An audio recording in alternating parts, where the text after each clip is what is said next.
Student welcome back to my channel Samrat Academy. Student जितने बच्चे class 10th में हैं और 18 फरवरी को हिंदी का पेपर देने वाले उनके वीडियो सबसे ज्यादा इंपॉर्टेंट है। मेरे प्यारे बच्चों, आज मैं आप लोगों को हिंदी का एक वायरल पेपर बताने वाला हूं और यह वायरल पेपर आपके पेपर में 100% आने वाला है। मेरे प्यारे बच्चों, कोड आप नोट कर सकते हो। कोड है 801 HC कोड है मेरे प्यारे बच्चों, और यहाँ पे पूर्णांक है 70 नंबर। और आज मैं आप लोगों को 70 में 70 बिल्कुल क्लियर कराने वाला हूँ। सबसे जो पहला काम आप लोगों को करना है मेरे प्यारे बच्चों, वो आपको सही सही अनुक्रमांक और नीचे अपना सही सही नाम लिख देना है।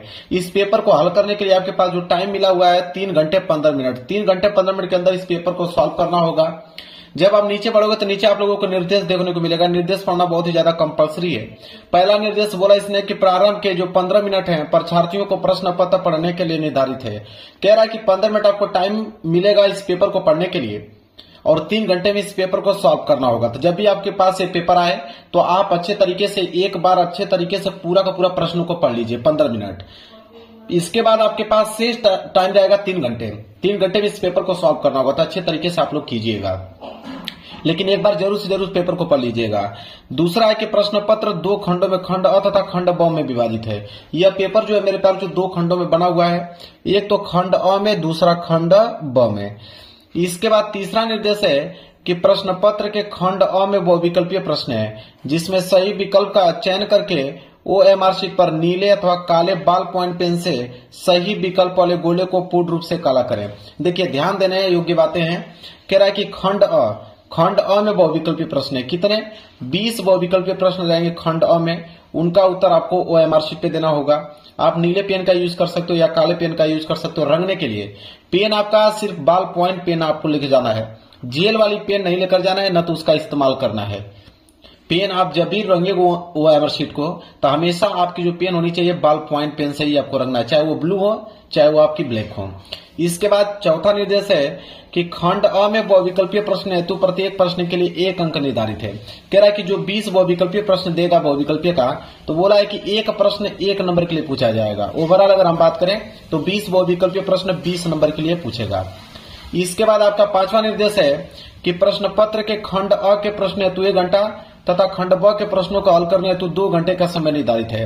कह रहा है कि खंड अ जिसमें 20 बहुविकल्पीय प्रश्न है, उसको हल करने के लिए 1 घंटे का समय दिया गया है। मेरे प्यार बच्चों, 5 मिनट से भी कम टाइम लगेगा, आपको सारे के सारे ऑब्जेक्टिव क्वेश्चन कर डालोगे, क्योंकि आज की इस वीडियो में पूरा का पूरा सोल्यूशन बताने वाला हूं। बाकी जितना भी समय आपके पास बचेगा पूरा का पूरा टाइम लगा दीजिएगा आप लोग खंड ब को हल करने में।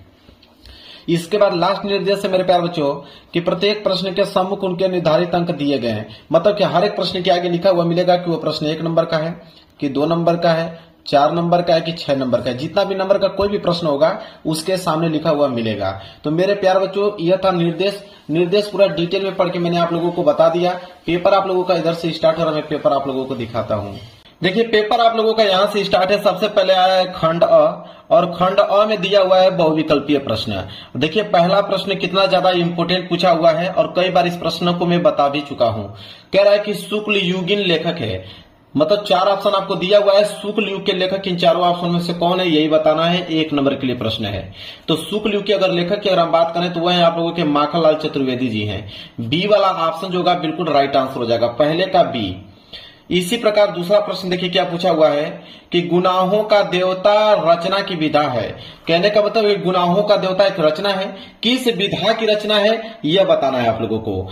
तो गुनाहों का देवता जो है एक उपन्यास विधा की रचना है, इसलिए सी वाला ऑप्शन जो होगा बिल्कुल राइट आंसर हो जाएगा। चलिए आगे चलते हैं। देखिए क्वेश्चन नंबर तीसरा है कि किशोरीलाल गोस्वामी की रचना है। 1 नंबर के लिए प्रश्न है। तो किशोरीलाल गोस्वामी की रचना इन चारों ऑप्शन में से कौन है, वह है आपके इंदुमती। डी वाला ऑप्शन जो होगा बिल्कुल राइट आंसर हो जाएगा। किशोरीलाल गोस्वामी की रचना क्या है, इंदुमती। आगे बढ़ते हैं प्रश्न संख्या 4 की तरफ। द्रुस्वामिनी के लेखक हैं, 1 नंबर के लिए प्रश्न है। तो द्रुस्वामिनी एक नाटक है, उस नाटक के लेखक इन चारों ऑप्शनों में से कौन है, वह है आपके जयशंकर प्रसाद जी। इसलिए ए वाला ऑप्शन जो होगा बिल्कुल राइट आंसर हो जाएगा। आगे बढ़ते हैं प्रश्न संख्या 5 की तरफ। कह रहा है कि संस्कृति और सभ्यता निबंध के निबंधकार हैं। 1 नंबर के लिए प्रश्न है। तो संस्कृति और सभ्यता निबंध के निबंधकार कौन है, वह है आपके आचार्य रामचंद्र शुक्ल जी। इसलिए सी वाला ऑप्शन जो होगा बिल्कुल राइट आंसर हो जाएगा। जाएगा। आगे बढ़ते हैं अगले प्रश्न की तरफ। प्रश्न संख्या 6 क्या है, कह रहा है कि भाव विलास के रचयिता हैं, 1 नंबर के लिए प्रश्न है। तो भाव विलास के रचयिता जो हैं वो देव जी हैं। देव जी मतलब डी वाला ऑप्शन जो होगा बिल्कुल राइट आंसर हो जाएगा। इसी प्रकार आगे देखिए प्रश्न संख्या 7वां, रीति मुक्त काव्य धारा की रचना है, 1 नंबर के लिए प्रश्न है। तो रीति मुक्त काव्य धारा की रचना इन चारों ऑप्शनों में से कौन है, तो आप बताइए कमेंट करके मेरे प्यारे बच्चों। वो है आपके सुजान सागर। रीति मुक्त काव्य धारा की रचना कौन है, सुजान सागर। ए वाला ऑप्शन जो होगा बिल्कुल राइट आंसर हो जाएगा। अगर आंसर आप लोगों को मालूम है तो मुझसे पहले ही कमेंट आप लोग करके बता दीजिए कि इसका यह आंसर सही होगा। चलिए आगे बढ़ते हैं प्रश्न संख्या 8वें की तरफ। प्रश्न संख्या 8वां है कि दूसरा सप्तक का प्रकाशन वर्ष है, 1 नंबर के लिए प्रश्न है। तो दूसरा सप्तक का जो प्रकाशन वर्ष है वह है 1951। बी वाला ऑप्शन जो होगा बिल्कुल राइट आंसर हो जाएगा। चलिए प्रश्न संख्या 9 कह रहा है कि प्रगतिवाद युग के कवि हैं, 1 नंबर के लिए प्रश्न है। तो प्रगतिवाद युग के कवि इन चारों ऑप्शनों में से कौन है, वो है आपके शिवमंगल सिंह सुमन जी हैं। ए वाला ऑप्शन जो होगा बिल्कुल राइट आंसर हो जाएगा। 10वां प्रश्न देखिए क्या है, महादेवी वर्मा की रचना है, 1 नंबर के लिए प्रश्न है कि महादेवी वर्मा की रचना इन चारों ऑप्शनों में से कौन है, तो वह है आपके पथ के साथी। पथ के साथी सी वाला ऑप्शन जो होगा बिल्कुल राइट आंसर हो जाएगा। आगे चलिए प्रश्न संख्या 11 की तरफ कह रहा है कि बिंद के वासी उदासी तपोव्रतधारी महाबिनु नारी दुखारे पंक्ति में कौन सा रस है, 1 नंबर के लिए प्रश्न है। मतलब किस रस का प्रयोग किया गया है इस पंक्ति में यह बताना है। तो इसमें जो है वो हास्य रस का प्रयोग किया गया है, इसलिए बी वाला ऑप्शन जो होगा बिल्कुल राइट आंसर हो जाएगा। आगे बढ़ते हैं प्रश्न संख्या 12 कह रहा है कि जहां उपमेय में उपमान की समानता प्रकट की जाए वहां अलंकार होता है, 1 नंबर के लिए प्रश्न है। तो जहां उपमेय में उपमान की समानता प्रकट की जाए वहां पे कौन सा अलंकार होता है, तो वहां पे होता है आपका उपमा अलंकार। क्या होता है, उपमा अलंकार। ए वाला ऑप्शन जो होगा बिल्कुल राइट आंसर हो जाएगा। प्रश्न संख्या 13 है कि सोरठा छंद के दूसरे और चौथे चरण में मात्राएं होती हैं, 1 नंबर के लिए प्रश्न है। तो सोरठा छंद के दूसरे और चौथे चरण में जो मात्राएं होती हैं वो कितनी मात्राएं होती हैं, वो 13 मात्राएं होती हैं। डी वाला ऑप्शन जो होगा बिल्कुल राइट आंसर हो जाएगा। आगे चलिए प्रश्न संख्या 14 कह रहा है कि अपव्यय शब्द में उपसर्ग जुड़ा है। तो अपव्यय में अगर उपसर्ग की हम बात करें, 1 नंबर के लिए प्रश्न है। तो अगर इसको तोड़ोगे तो यह टूटेगा अपधन व्यय के रूप में, अपधन व्यय के रूप में टूटेगा। और उपसर्ग उसे बोलते हैं जो आगे जुड़ता है। आगे क्या जुड़ा है, अप, मतलब अप ही क्या कहलाएगा, उपसर्ग कहलाएगा। सी वाला ऑप्शन जो होगा बिल्कुल राइट आंसर हो जाएगा। आगे चलिए प्रश्न संख्या 15 की तरफ देखिए। प्रश्न संख्या 15 है कि माता पिता में समास है, 1 नंबर के लिए प्रश्न है मेरे प्यारे बच्चों। तो माता पिता, देखिए माता के बाद यह योजक चिन्ह लगा है। योजक चिन्ह का मतलब होता है और, अगर इसका समास विग्रह करोगे तो हो जाएगा माता और पिता। तो जब भी योजक चिन्ह लगा हो तो आप हमेशा उसको द्वंद्व समास पे ट्रिक करोगे। कहां पे, द्वंद्व समास। डी वाला ऑप्शन जो होगा बिल्कुल राइट आंसर हो जाएगा। प्रश्न संख्या 16 समुद्र शब्द का परवाची शब्द नहीं है, 1 नंबर के लिए प्रश्न है कि समुद्र शब्द का परवाची शब्द इन चारों ऑप्शनों में से कौन नहीं है, वह है आपका महीपति। क्या है, महीपति। सी वाला ऑप्शन जो होगा बिल्कुल राइट आंसर हो जाएगा। आगे देखिए प्रश्न संख्या 17 कह रहा है कि 100 शब्द का तत्सम शब्द है, 1 नंबर के लिए प्रश्न है। वेरी वेरी मोस्ट इंपोर्टेंट प्रश्न भी है कि 100 शब्द का तत्सम रूप अगर हम देखें तो क्या होगा, ये हो जाएगा आपका सत्य। क्या हो जाएगा, सत्य। ए वाला ऑप्शन जो होगा बिल्कुल राइट आंसर हो जाएगा। अगला प्रश्न देखिए प्रश्न संख्या 18 कह रहा है कि तेसाम में विभक्ति और वचन है, 1 नंबर के लिए प्रश्न है कि तेसाम में विभक्ति और वचन बताइए। तो इसमें जो है मेरे प्यारे बच्चों षष्ठी विभक्ति और बहुवचन का प्रयोग किया गया है। सी वाला यहाँ पे बिल्कुल राइट आंसर हो जाएगा। इसके बाद है प्रश्न संख्या 19 कि तुमसे सोया नहीं जा सकता, वाक्य में वाच्य है, 1 नंबर के लिए प्रश्न है कि तुमसे सोया नहीं जा सकता, वाक्य में वाच्य है। तो प्रश्न संख्या 19 का जो है बी वाला राइट आंसर हो जाएगा, भाववाच्य। बी वाला जो है बिल्कुल राइट आंसर हो जाएगा। अगला है आपका प्रश्न संख्या 20वां कि विकारी पद नहीं है, विकारी पद नहीं है, 1 नंबर के लिए प्रश्न है। तो विकारी पद इन चारों ऑप्शनों में से कौन नहीं है, वह है आपका प्रतिदिन। सी वाला ऑप्शन जो होगा बिल्कुल राइट आंसर हो जाएगा। तो बिल्कुल कम समय में मैंने 20 के 20 ऑब्जेक्टिव क्वेश्चन का आंसर बता दिया और याद कर लो, एक भी क्वेश्चन छोड़ के नहीं आना है आप लोगों को। इसके बाद है आप लोगों का खंड ब, और खंड ब में दिया हुआ है वर्णनात्मक प्रश्न और प्रश्न संख्या 21 से स्टार्ट है।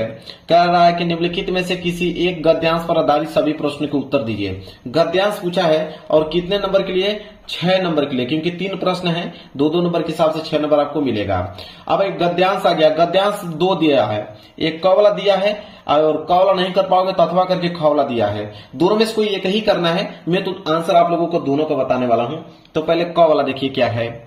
तो क वाला है कि यह एक नैतिक और आध्यात्मिक स्रोत है जो अनंत काल से प्रत्यक्ष या अप्रत्यक्ष रूप से इस सारे देश में बहता रहा है। यह हमारा सौभाग्य रहा है कि हमने ऐसे ही एक मूर्त रूप को अपने बीच चलते फिरते हंसते रोते भी देखा है, और जिसने अमर तत्व की याद दिलाकर हमारी सूखी हड्डियों में नई मज्जा डाल हमारे मृत प्राय शरीर में नए प्राण फूके और मुरझाए हुए दिलों को फिर खिला दिया, वह अमर तत्व सत्य और अहिंसा का है। अब देखिए इसके नीचे 3 प्रश्न हैं। पहला है कि उपयुक्त पद्यांश का आप संदर्भ लिखिए, 2 नंबर आप लोगों को मिल जाएगा। तो चलिए हम लोग संदर्भ लिखते हैं। देखिए प्रश्न संख्या 21 और 21 का हम लोग क वाला कर रहे हैं, और क में भी हम लोग सबसे पहला प्रश्न कर रहे हैं, संदर्भ कर रहे हैं। तो संदर्भ नोट कीजिए कि प्रस्तुत गद्यांश हमारी पाठ्य पुस्तक हिंदी के गद्य खंड में संकलित डॉक्टर राजेंद्र प्रसाद द्वारा लिखित भारतीय संस्कृति नामक निबंध से उद्धृत है। मेरे प्यार बच्चों, भारतीय संस्कृति चैप्टर से यह गद्यांश लिया गया है और इसके लेखक कौन है? डॉक्टर राजेंद्र प्रसाद जी हैं। बस इतना ही आपको लिखना है, 2 नंबर आप लोगों को मिल जाएगा। दूसरा प्रश्न है कि मानव मात्र के लिए वर्तमान में क्या आवश्यक हो गया है? 2 नंबर इस पे भी मिलेगा। तो देखिए इसका आंसर लिखेंगे हम लोग दूसरे का कि मानव मात्र के जीवन के लिए सत्य और अहिंसा नामक अमर तत्व की आवश्यकता है।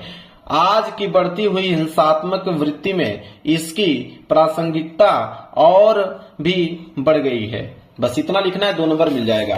एक प्रश्न और है तीसरा कि गद्यांश के रेखांकित अंश की व्याख्या कीजिए, 2 नंबर। जहां तक अंडरलाइन किया गया था, तो अंडरलाइन कहां तक किया गया देखिए, एक तो पीछे भी किया गया है यहां से कि यह हमारा सौभाग्य रहा है कि हमने ऐसे ही एक मूर्त रूप को अपने बीच चलते फिरते हंसते रोते भी देखा है, और इसके बाद इधर है जिसने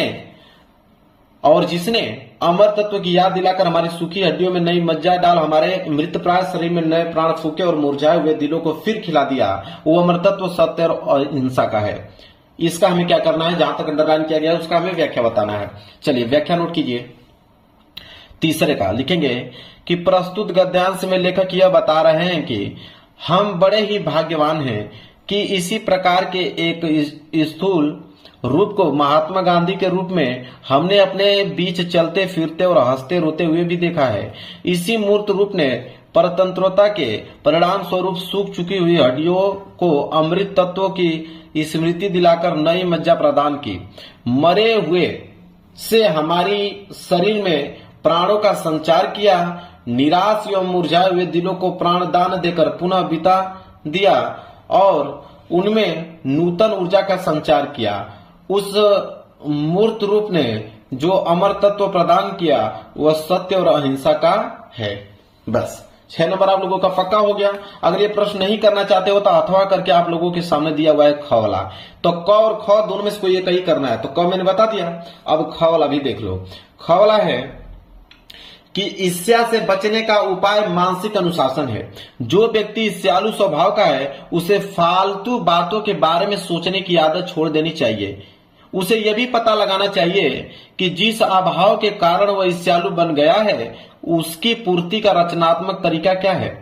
जिस दिन उसके भीतर यह जिज्ञासा जगेगी उसी दिन वह ईर्ष्या करना कम कर देगा। अब इसके नीचे भी 3 प्रश्न है। पहला, उपयुक्त गद्यांश का संदर्भ लिखिए, 2 नंबर इसमें मिलेगा। तो चलिए इसका भी आंसर मैं बता देता हूं। देखिए अथवा करके यहाँ पे ख का पहला प्रश्न संदर्भ लिखेंगे कि प्रस्तुत गद्यांश हमारी पाठ्य पुस्तक हिंदी के गद्य खंड में संकलित ईर्ष्या तू न गई मेरे मन से लिया गया है और इसके लेखक श्री रामधारी सिंह दिनकर जी हैं। मतलब किस चैप्टर से लिया गया है? ईर्ष्या तू न गई मेरे मन से, और इसके लेखक कौन है? रामधारी सिंह दिनकर जी हैं। इसके बाद दूसरा प्रश्न है कि लेखक ईर्ष्या से बचने के लिए किस आदत को छोड़ने को कहता है? 2 नंबर इसमें भी मिलेंगे। तो चलिए इसका आंसर लिखिए दूसरे का कि ईर्ष्या से बचने का उपाय मानसिक अनुशासन है।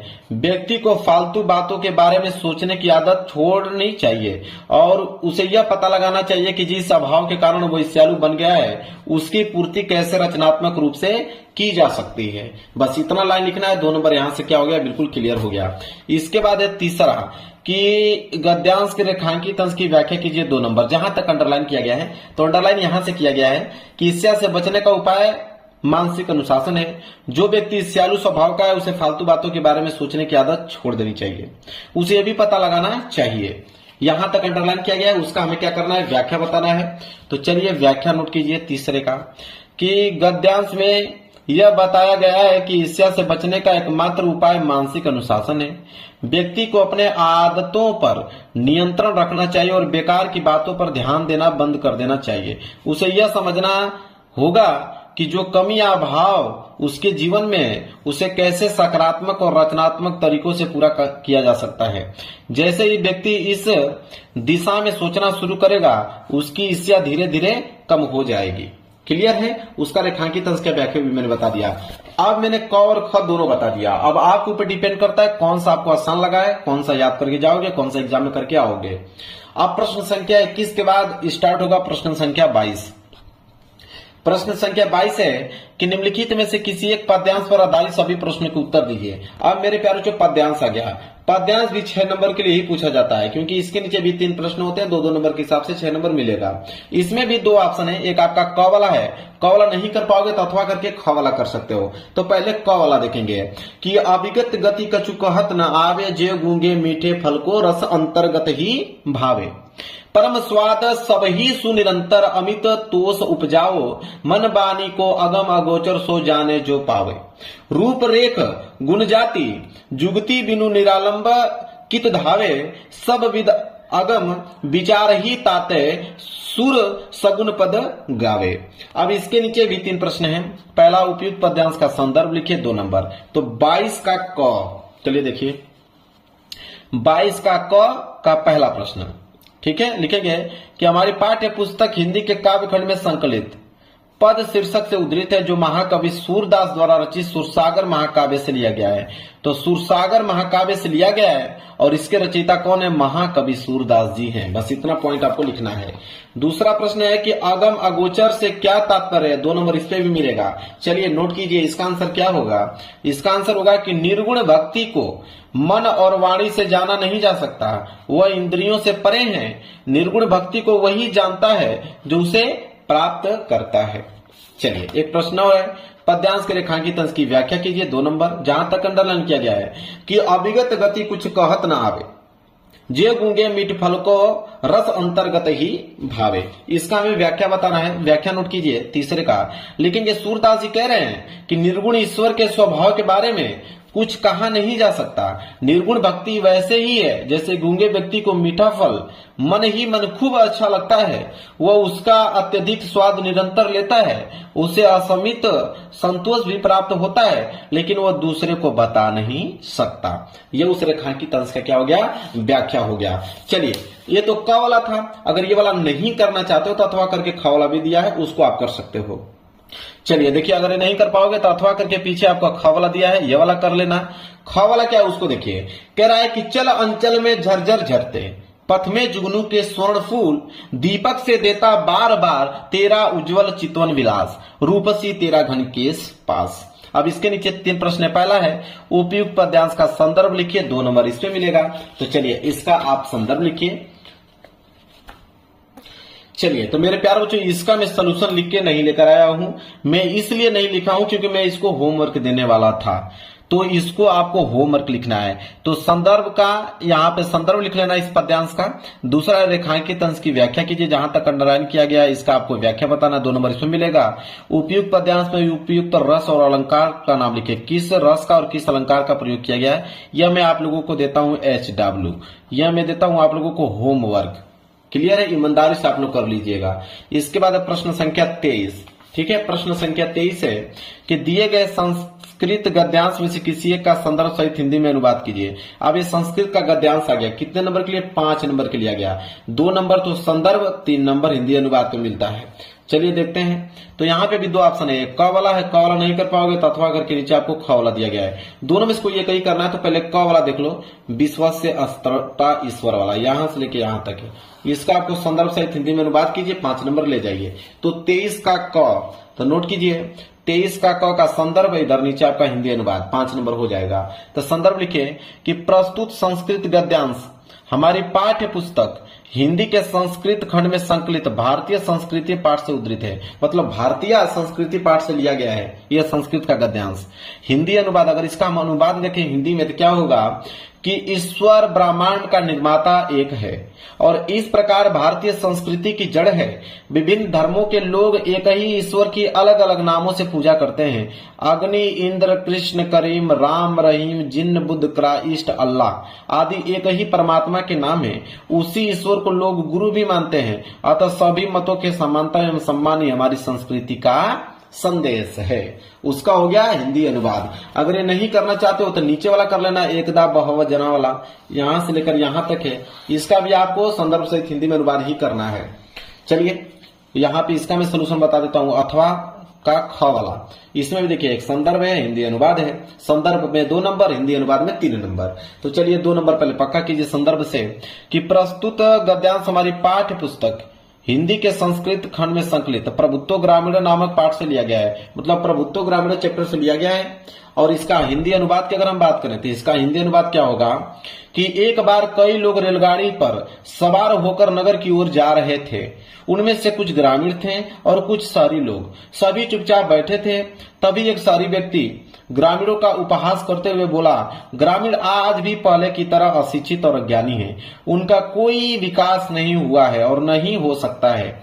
उसकी इस प्रकार की बातें सुनकर एक बुद्धिमान ग्रामीण ने कहा कि भद्रशहरी महोदय, आप ही कुछ बताएं क्योंकि आप शिक्षित और ज्ञानी हैं। ये उसका हो गया हिंदी अनुवाद, नोट कर लो। तो मैंने दोनों प्रश्नों को उत्तर बता दिया, एक क और ख दोनों का। अब आपका मन क वाला करके आइए या तो ख वाला करके आइए, दोनों में से कोई एक ही आपको करना है। चलिए आगे बढ़ते हैं प्रश्न संख्या 24 की तरफ। बोला है कि दिए गए श्लोकों में से किसी एक श्लोक का संदर्भ सहित हिंदी में अनुवाद कीजिए। अब ये श्लोक आ गया जिसे हम लोग संस्कृत का पद्यांश कहते हैं, वो भी 5 नंबर के लिए ही पूछा गया है। 2 नंबर संदर्भ में, 3 नंबर हिंदी अनुवाद में। इसमें भी 2 ऑप्शन आपके पास है, क वाला है, क वाला नहीं कर पाओगे तो अथवा करके आपको नीचे ख वाला दिया है। तो पहले क वाला का देखिए, ऊपर जो क वाला दिया है उसका हम संदर्भ सहित हिंदी में अनुवाद देखेंगे। 24 का क, तो नोट कीजिए, देखिए 24 का क का संदर्भ, नीचे आपका हिंदी अनुवाद। तो पहले आप संदर्भ नोट कीजिए कि प्रस्तुत संस्कृत श्लोक हमारी पाठ्य पुस्तक हिंदी के संस्कृत खंड में संकलित जीवन सूत्राणी शीर्षक से अवतरित है। मतलब जीवन सूत्राणी चैप्टर से लिया गया है। और इसका हिंदी अनुवाद की अगर हम बात करें तो हिंदी अनुवाद होगा कि प्रस्तुत श्लोक में युधिष्ठिर जो है यक्ष के प्रश्नों का उत्तर देते हुए कहते हैं कि अन्नों में उत्तम अन्न चतुरता है, धनों में उत्तम धन शास्त्र है, लाभों में उत्तम लाभ आरोग्य है, सुखों में उत्तम सुख संतोष है। ये उसका क्या हो गया, संदर्भ सहित हिंदी में अनुवाद हो गया। अगर ये नहीं करना चाहते हो तो ये नीचे वाला कर लेना, कोकिल वाला, यहां से लेकर यहां तक है, इसका संदर्भ सहित हिंदी में अनुवाद कर लो। तो चलो इसका भी आंसर नोट करो, अथवा करके ख वाला, ऊपर आपका संदर्भ है, नीचे आपका हिंदी अनुवाद है। तो नोट कीजिए संदर्भ कि प्रस्तुत श्लोक हमारी पाठ्य पुस्तक हिंदी के संस्कृत खंड में संकलित अनुयुक्ति विलासा नामक पाठ से अवतरित है। ठीक है, यह हो गया अनुयुक्ति विलासा चैप्टर से लिया गया है। इसका अगर हिंदी अनुवाद की अगर हम बात करें तो हिंदी अनुवाद होगा कि हे कोयल, जब तक भंवरों से युक्त कोई आम्र वृक्ष विकसित न हो तब तक तुम अपने नीरस दिनों को करील के वृक्षों पर ही बिताओ। अर्थात जब तक अच्छे दिन आए व्यक्ति को बुरे दिन किसी प्रकार व्यतीत कर लेने चाहिए। क्लियर है, कोई दिक्कत नहीं होना चाहिए। मैंने दोनों का बता दिया। अब आएगा प्रश्न संख्या 25। प्रश्न संख्या 25 क्या है उसको देखिए। कह रहा है कि अपने पठित खंड काव्य के आधार पर निम्नलिखित प्रश्नों में से किसी एक प्रश्न का उत्तर दीजिए। 5 नंबर के लिए खंड काव्य आया है। तो खंड काव्य जो है मेरे प्यारे बच्चों वो जिला वाइज जाता है। ये नहीं कि जो मन किया वही करके चले आओगे, नहीं, आपके जो जिला में पूछा जाता वही आपको करना होगा। कोई दूसरा कर दोगे 1 नंबर आप लोगों की एग्जामिनर नहीं देगा। तो आप देख लेना, क्वेश्चन बैंक में देख लेना, किताब में देख लेना कि आप किस डिस्ट्रिक्ट से बिलोंग करते हो तो आपको कौन सा खंड काव्य पढ़ के जाना है।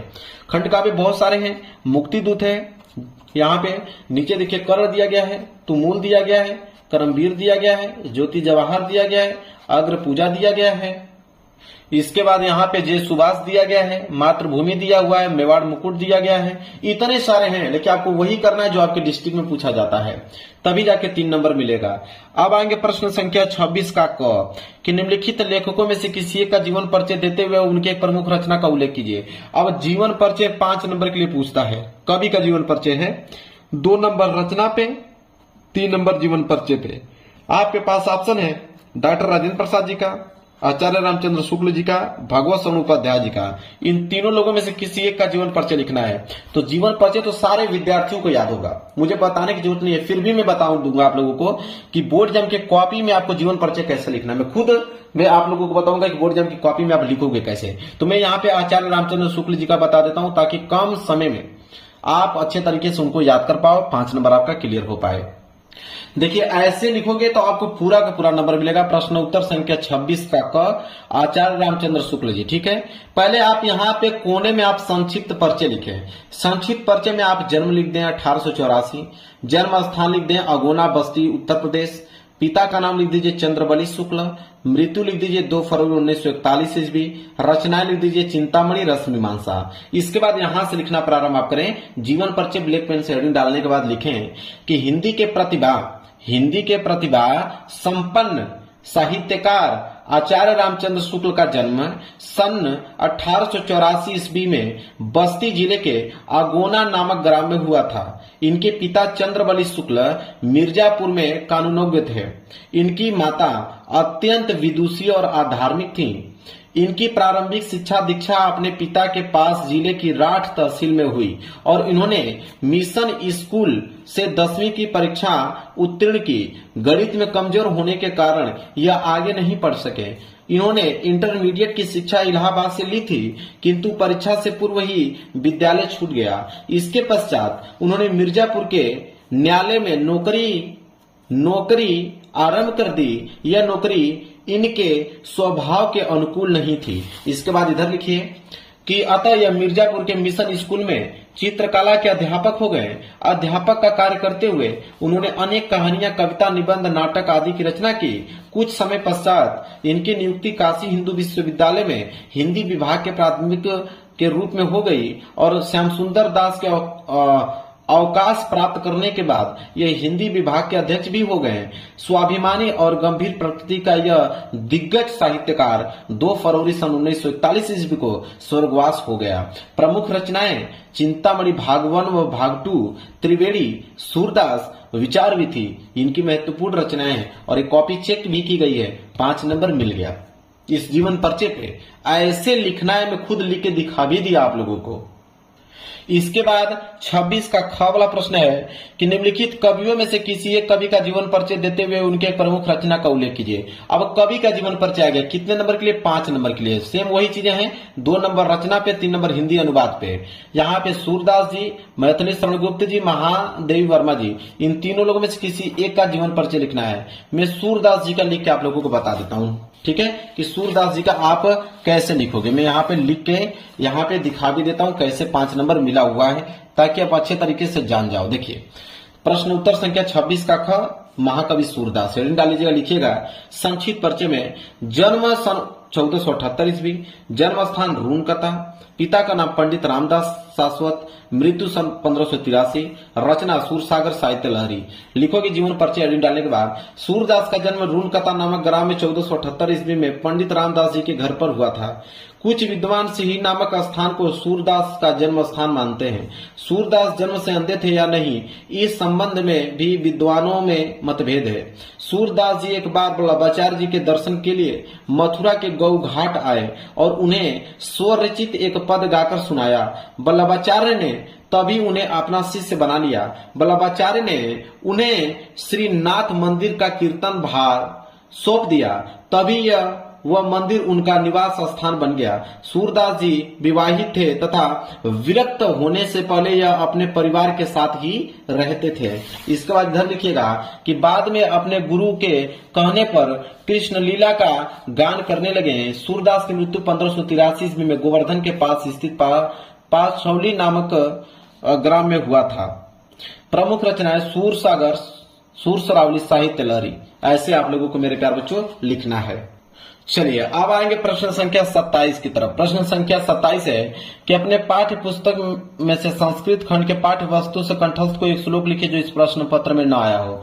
तो श्लोक लिखना है, 2 नंबर मिलेगा जो इस पेपर में न आया हो। तो चलिए मैं आप लोगों को श्लोक एक अलग से बता देता हूँ, नोट कर लो जो इस पेपर में नहीं आया है 27 का, कि बंदम मरणो वापी जयो वापी पराजया वेत्र सम वीर वीर भाव ही वीरता।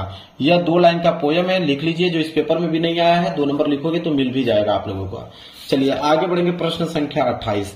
प्रश्न संख्या 28 है मेरे प्यारे बच्चों कि छात्रावास की जीवन शैली पर अपने मित्र को पत्र लिखिए। ठीक है, 4 नंबर मिलेगा।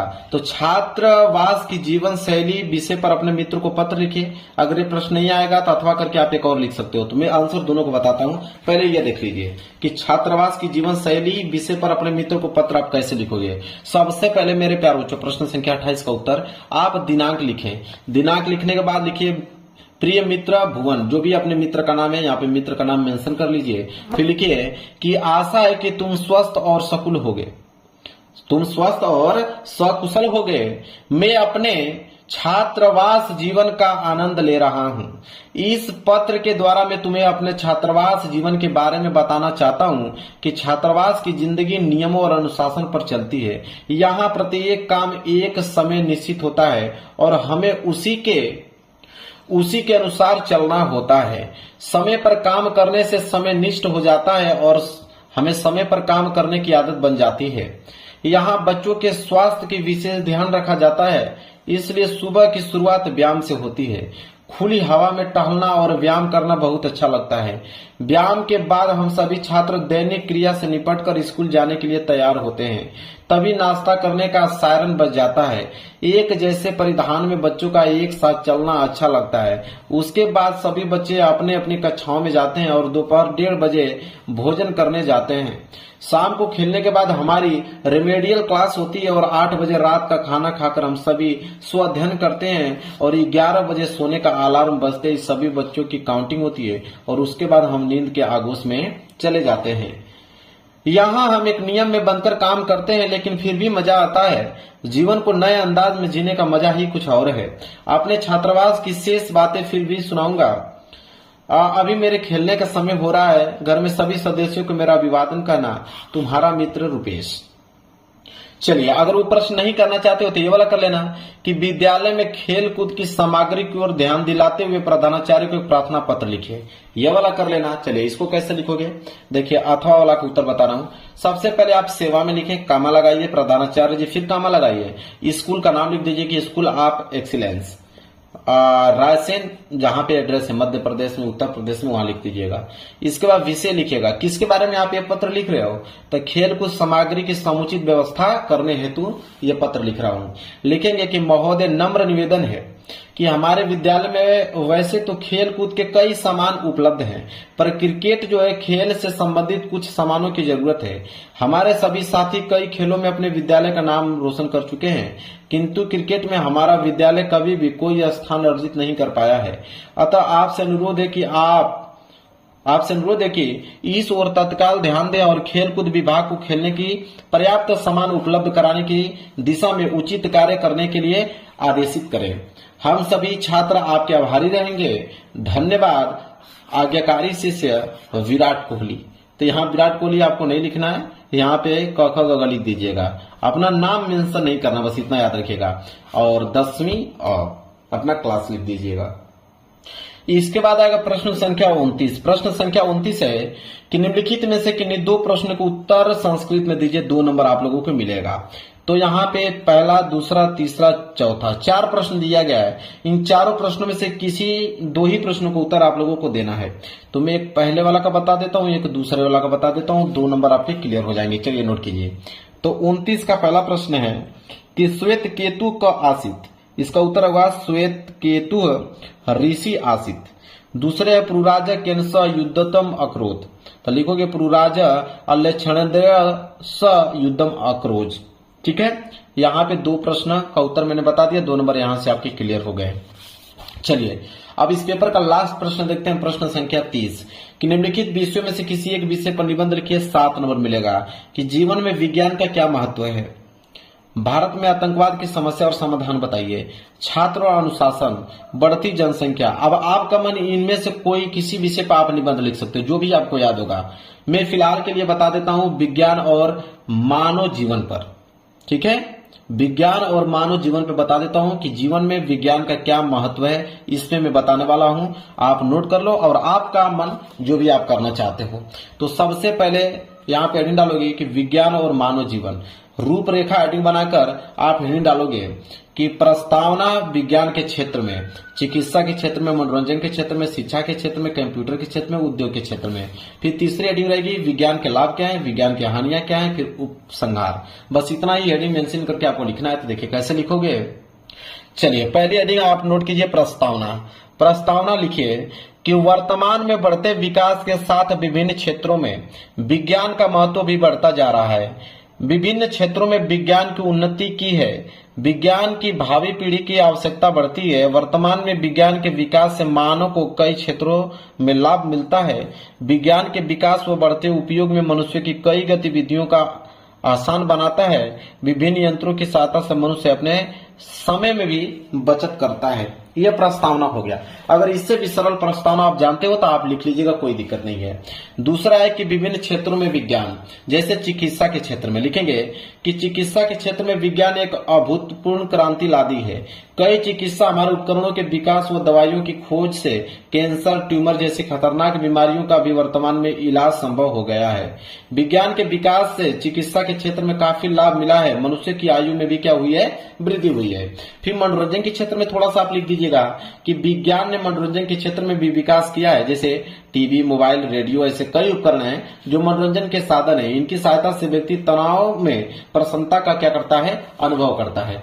फिर शिक्षा के क्षेत्र में विज्ञान का क्या योगदान है, लिख दीजिएगा कि शिक्षा के क्षेत्र में भी विज्ञान एक महत्वपूर्ण हिस्सा है। वर्तमान में विद्यार्थी कई साधनों जैसे कंप्यूटर, लैपटॉप की सहायता से पढ़ाई कर सकते हैं। मोबाइल की सहायता से ऑनलाइन स्टडी कर सकते हैं। अतः शिक्षा के क्षेत्र में भी विज्ञान के योगदान अति महत्वपूर्ण है। कंप्यूटर के क्षेत्र में क्या है, तो वर्तमान में कंप्यूटर जो है मानव जीवन की एक आवश्यकता बन गया है। दैनिक गतिविधियों में कंप्यूटर की एक महत्वपूर्ण स्थान है। कंप्यूटर विज्ञान के एक महत्वपूर्ण आविष्कार है और इसकी सहायता से मनुष्य जटिल से जटिल जो गणनाएं हैं कुछ ही पल में बिना त्रुटि के कर सकता है। अतः अन्य क्षेत्रों में भी कंप्यूटर जो है अत्यंत लाभदायक है। इसके बाद उद्योग के क्षेत्र में लिख लीजिएगा कि वर्तमान में विज्ञान के बढ़ते विकास से उद्योगों के क्षेत्र में भी वृद्धि हुई है। विज्ञान के कई आविष्कारों की मदद से उद्योग के क्षेत्र में विकास हुआ है। अब तीसरी हेडिंग रहेगी कि विज्ञान के लाभ क्या हैं। लिखेंगे कि विभिन्न क्षेत्रों में विज्ञान से कई लाभ होते हैं। अब यह हमारे ऊपर है कि हम विज्ञान द्वारा प्रदत्त सुविधाओं का किस प्रकार उपयोग करते हैं।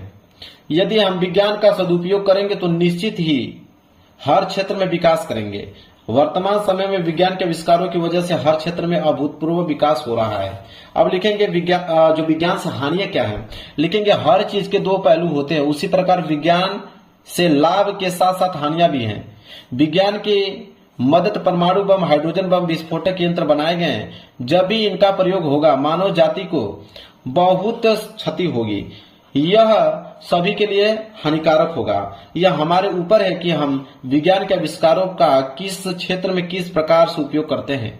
अतः हमारा कर्तव्य है कि हमें विज्ञान का उपयोग मानव जीवन के कल्याण के लिए ही करना चाहिए।